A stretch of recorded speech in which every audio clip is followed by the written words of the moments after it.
여러분 안녕하십니까? 이제 전부 다 즐거운 명절로 고향으로 또 이 연휴 기간에 계획을 세우는 분도 많으시겠지요. 고향 잘 다녀오시고 연휴 기간 동안에 좋은 계획 세우시고 또 새로운 에너지 받으셔서 이 한 해를 잘 마무리하시기를 바라겠습니다. 우리가 며칠간 보니라이트 크루드 오일에 대해서 이제 여러 면을 생각해 보았습니다. 생각보다 이외에 이 BLCO를 중개인 거래를 한 우리 한국인들이 참 많아요.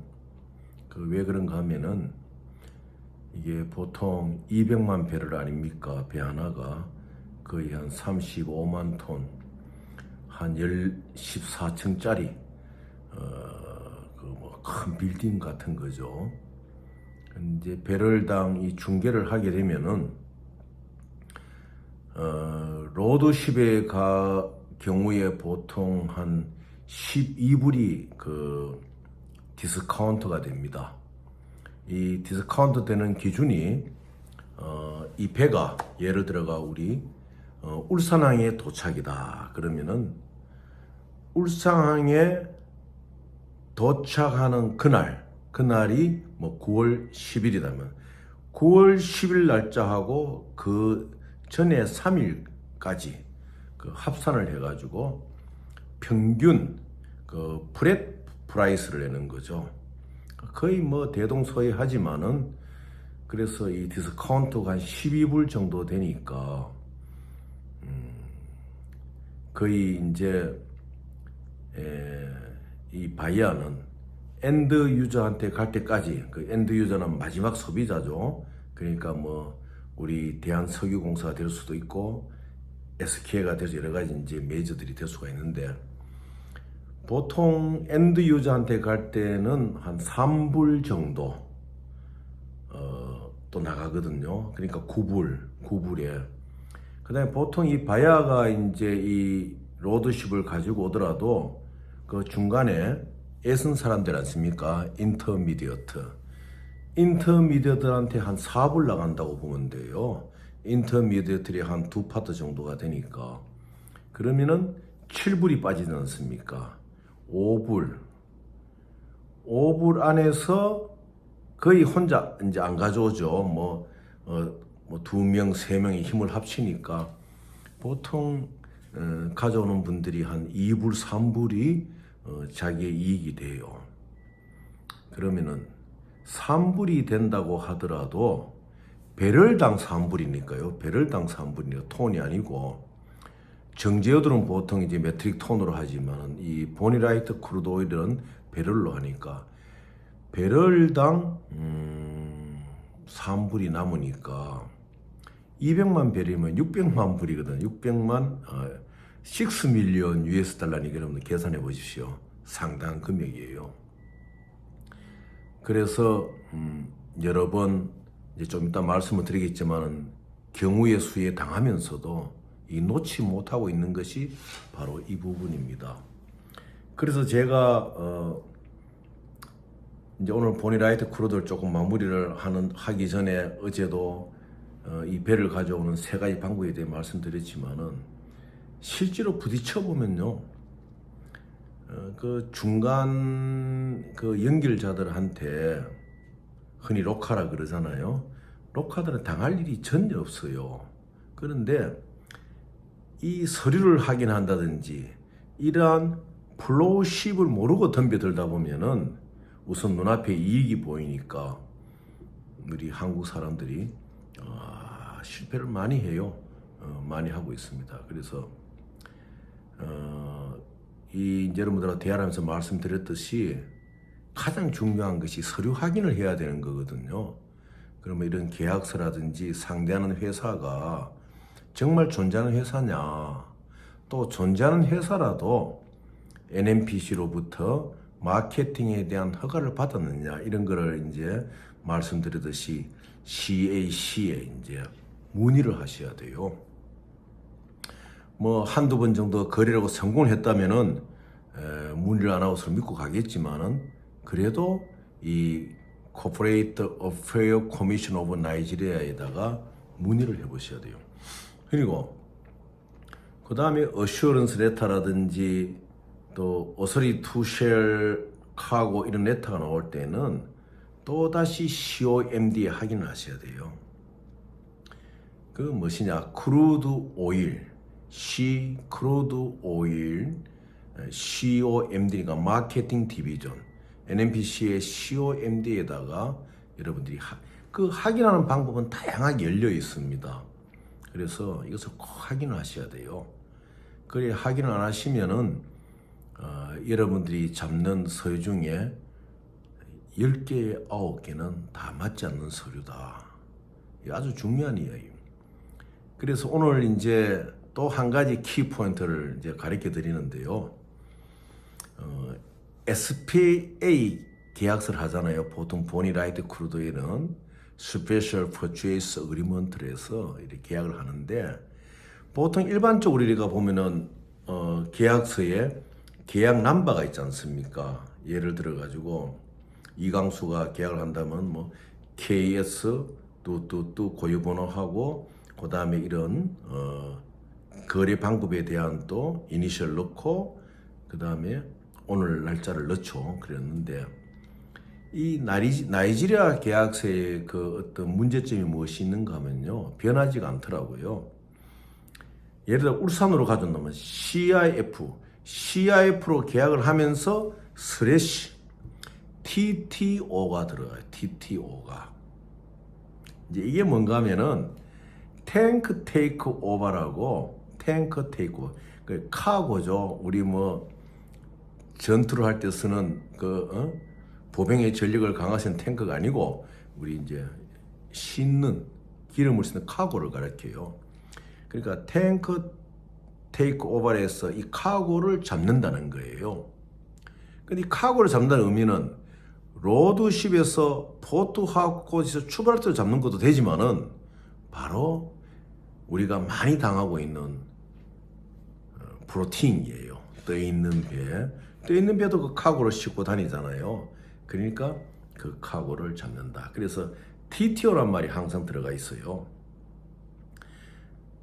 저도 SBS를 보내고 이 카고가 스타트가 늦을 때에 이제 여러분들께 말씀드렸지만은 호주도 갔다 오고 이런 경로에 따라서 샹하이에서는 또 그 온랜드 탱크, 옵쇼 탱크도 가고 했지만 닝보에 가고 했지만은 결국 마지막에 보면은 TTO였어요. 왜?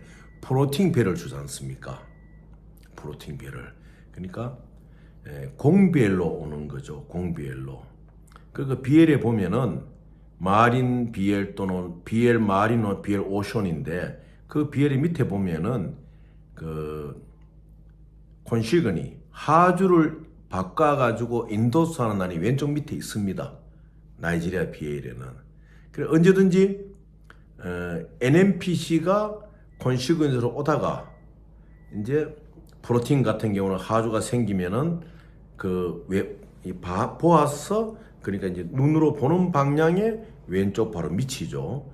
보통 일반적으로 크기가 한 5cm, 4cm 칸이 있어요. 거기에 보면 뭐라고 적혀 있는가 하면은 클라우즈 인도스먼트라고 이제 타이핑이 되어 있습니다. 이 클라우즈 인도스먼트 가면 이제 마지막 최종 콘시그니의 컴퍼니 네임을 넣고 캡틴이 이제 도장을 사인을 하는 거죠. 물론 캡틴은 선박에서 NNPC의 지시를 받고 하는 거예요. 그래서 보통 러시아 쪽에 또 그렇고 이 보니라이트 크루도 그렇게 돼 있어요.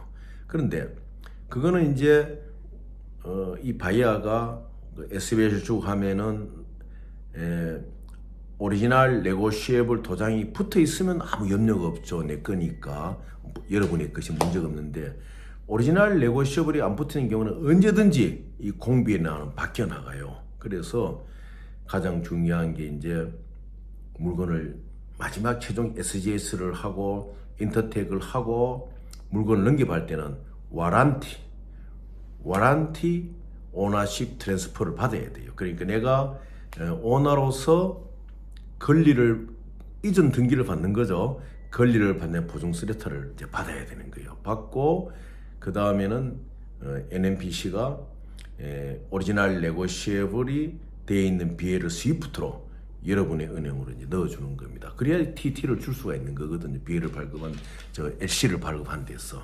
그래서 이런 걸 잘 이제 확인을 하셔야 돼요. 그래서 저 같은 경우에도 나중에 프로팅 배러 줄 때 항의를 했지요. 무엇이냐? 이게 로드십이 아니냐? 왜 프로팅을 주면서 SBL도 발행했는데 또 추가의 비용이 들어가야 되느냐? 이제 이렇게 말하니까 보세요. 계약서의 넘버에 보면은 TTO, 탱크 테이크 오버가 있지 않느냐 그래요. 아마 여러분들이 NMPC 계약서를 갖고 계신 한번 보십시오. 거기 보면은 TTO가 있어요. NMPC 슬래시 PPMC 슬래시 여러분의 컴퍼니 이름 쓰고 피드스리 컴퍼니 이름 이니셜 넣고 그 다음에 CIF 넣고 슬래시 TTO 그 다음에 이제 계약을 서명한 날짜가 그렇게 있는 거예요. 그래서 NMPC나 거래할 때는 로저십을 준다고 했지만은 TTO도 올 수 있다는 것을 이제 각오해야 되는데 여기서 중요한 점이 뭐냐? TTO가 이제 프로등십이거든요. 이제 해상에서 이제 탱크를 가지게 되니까, 카고를 가지게 되니까, 로직피를 요구하는, 피드시리 컴퍼니가 있어요. NMPC 위너드. 그거는, 잘못된 것이죠. 왜냐? 여러분들이 SBS를 주고, 브로펀드를 주고, 여러분들이 예를 들어가지고, 우리가 세 가지 방법 중에 두 번째 200만 불을 치르고 배를 왔다 그러면 그럴 필요가 없는 거지만은, 이 로드십에서 프로팅으로 바뀌었을 경우에, 로직피를 선박의 하주가 요구할 수가 있습니다. 그런데, 그 로직피를 바로 주면 안 돼요. 보통, 한 30만 불에 35만 불 정도 로직피를 요구를 합니다. 그러니까 하나의 선박, 이 용선회가 오는 과정에서 발생한 이제 운임비죠. 그걸 요구를 하는데, 이게 진정으로 NMPC의 컨펌을 받은 로직 회사가 요구하는 것이냐, 아니냐, 이거를 NMPC에 확인해보죠. 물론 COMD에도 확인하는 거죠.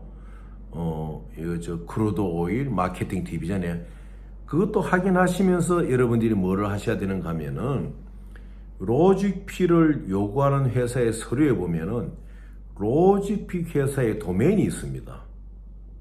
그래서 이 도메인의 생선 연도를 체크하셔야 돼요. 그러면은 여러 가지 문제가 되는 도메인들이 많이 나옵니다. 도메인이 생긴 지 얼마 안 되고 이런 게 있거든요.